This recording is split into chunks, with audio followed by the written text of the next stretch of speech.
मथुरा शहर में तरुण की शादी अर्चना नाम की चालाक लड़की से हो जाती है। अर्चना के परिवार में उसकी माँ और एक बड़ी बहन है जो शादीशुदा है। अर्चना को उसके बॉयफ्रेंड रुपेश की कॉल आती है। रुपेश प्लीज, मेरी अभी नई नई शादी हुई है। मेरा तो दिल तोड़ दिया ना तुमने। अपना ख्याल रखो। बाबू, तुम गुस्सा क्यों कर रहे हो? तुमने वादे तो मुझसे किए थे और शादी किसी दूसरे से कर ली है। मुझे तड़पते हुए छोड़ दिया ना। अभी अभी घर वालों ने जबरदस्ती शादी कर दी, पर लेकिन तुम मुझ पर विश्वास रखो, मैं जल्दी ही लौट आऊंगी। अच्छा, तुमने मुझे छोटा बच्चा समझा है क्या, जो तुम मुझे फिर से बहकाना चाहती हो? ऐसा नहीं है, मैं तुमको बहुत प्यार करती हूँ। मेरा विश्वास तो करो, मैं कोई न कोई रास्ता निकाल लूंगी और तुम्हारे पास आ जाऊंगी। अब तुम्हारी शादी हो चुकी है, ऐसा मुमकिन नहीं है। पर मैं इसे मुमकिन करके रहूंगी। ठीक है, मैं तुम्हारे आने तक तुम्हारा इंतजार करूंगा। ठीक है, बट जब तक मैं नहीं आऊं तब तक शराब मत पीना और कोई भी टेंशन में सुसाइड मत करना प्लीज। मैं जल्दी ही आऊंगी, पक्का। ठीक है, तो मैं कुछ नहीं करूंगा ऐसा। लेकिन तुम मुझसे रोज फोन पर बात तो करोगी ना? हाँ, बोलो। अ, मेरा पति तरुण कोई काम नहीं करता है और वो घर में ही रहता है, इसलिए उसके सामने ना हमेशा बात करना संभव नहीं रहेगा। तुमने एक ऐसे लड़के से शादी कर ली जो कमाता भी नहीं है? हाँ, ये मैंने जानबूझकर की है, क्योंकि मैं तुम्हारे साथ लिव इन में रह पाऊं और इन लोगों के मन में हमेशा मेरी प्रॉपर्टी का लालच रहे। क्या ऐसा भी हो सकता है क्या? अरे हाँ, और देखना, मैं कुछ ना कुछ ऐसा कर दूंगी कि मेरी सास मुझे खुद ही हमेशा के लिए तुम्हारे पास भेज देगी। अच्छा, अब फोन रख रही हूँ। ओके, बाय, लव यू बाबू। Bye, I love you too baby. उसके बाद फोन कट जाता है। अर्चना की शादी को 1 महीना ही हुआ है और वो घर में काम कर रही है कि तभी उसकी सास आती है। अर्चना, मुझे तुझसे एक जरूरी बात करनी है। हाँ माँ जी, बताइए। देख अर्चना, मैं सोच रही थी कि बेटा तुम अपनी माँ के पास जाकर रह लो। क्या हुआ माँ? मुझसे कोई गलती हो गई क्या? आप मुझे यहाँ से भेजना क्यों चाहते हो? नहीं बेटा, मेरा ऐसा कोई मतलब नहीं है। मैं तो बस चाहती हूँ कि तुम अपनी माँ की सेवा करो। मैं भी यही चाहती थी, लेकिन शादी करना मजबूरी बन गया था। मजबूरी कहाँ है? तुम तरुण को साथ लेकर जाओ और दोनों खुशी खुशी से साथ रहो और माँ का सेवा करो। अरे माँ जी, आपका भी तो ख्याल रखना होगा ना, फिर मैं कैसे आपको छोड़कर जाऊं? तू मेरी फिक्र मत कर, तेरी माँ भी बीमार रहती है तो उनके पास रहना जरूरी है। अगर इतना ही आप चाहती हैं तो ठीक है माँ, चली जाती हूँ। तुझे वहाँ रहना होगा, नहीं तो तेरी बड़ी बहन वो तेरे घर और माल पर कब्जा कर लेगी। आ, हाँ माँ, यही तो मेरी बड़ी बहन चाहती थी कि जल्दी से छोटी की शादी करके सारा माल हड़प ले। मैं भी तो तुझे इसलिए यहाँ से भेजना चाहती हूँ। उसके बाद सास चली जाती है।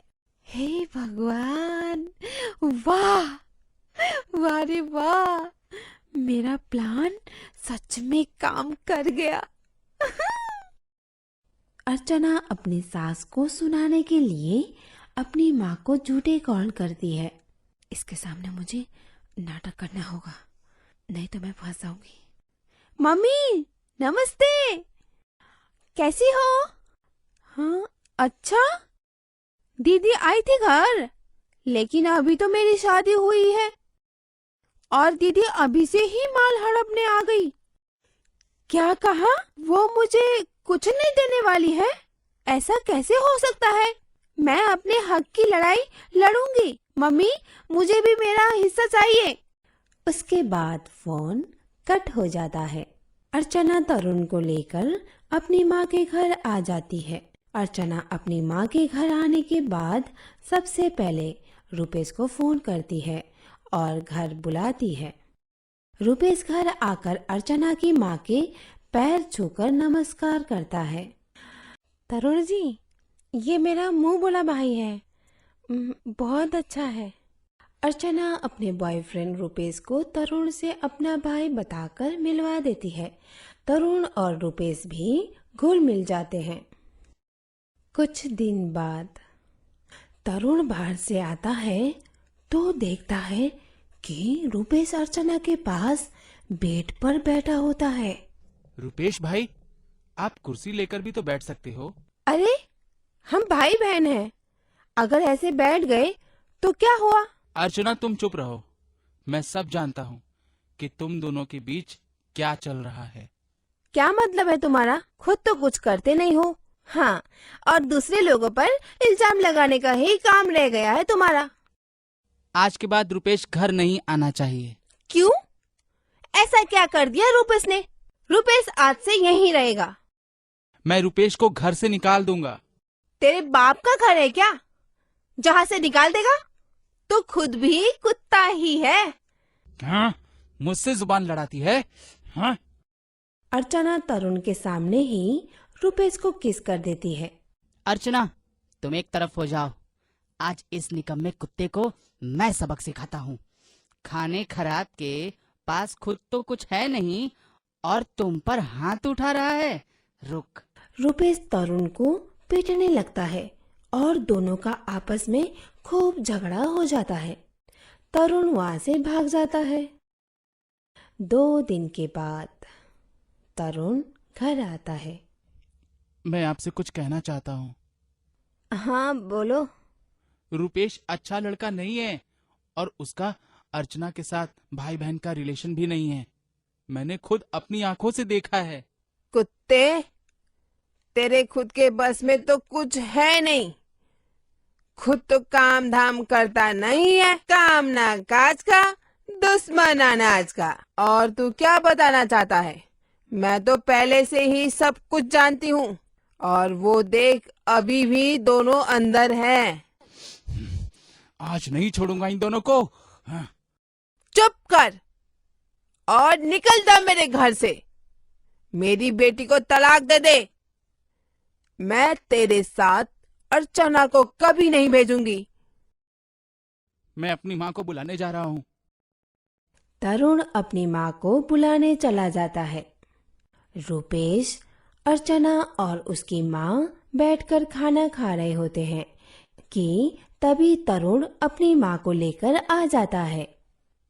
बेटा, मैंने तुझे अपने हिस्से पर जमकर रहने और माँ की सेवा करने के लिए भेजा था, लेकिन तू यहाँ आशिकी लड़ा रही है, लिव इन रिलेशनशिप में रह रही है। कितनी गलत बात है बेटा। मैंने तलाक के लिए पहले ही कोर्ट में केस डाल दिया है। जल्दी ही आपको नोटिस मिल जाएगा।